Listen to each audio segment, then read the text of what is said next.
Mayang hapon mga Kuting TV for today's video, no. Gikan tagmawer nga. Siyempre magsugba ta diag isda. Naman tayo napalit sa merkado nga isdang tikos or pakol kung sugbahon. Way problema sausawan kay nanay sili diri pita. At ay gamayng garden at ay kamunggay diha. Usa kilo din ay kape ni nga tikos sa napalit. Ug siyempre maghaling sa diag uling ato sa diag dabdaban.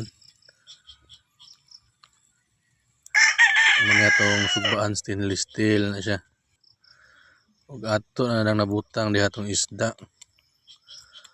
Ito na siyang huwaton diha maluto. Atong i-flex to mga garden nga gamay guys, oh. Ug daring dapit ato nang gibali kay luto na pikaside. Katilaw na ba mo ang isda guys? Comment lang below og nakatilaw na ba man ni. Ug thank you sa paglantaw.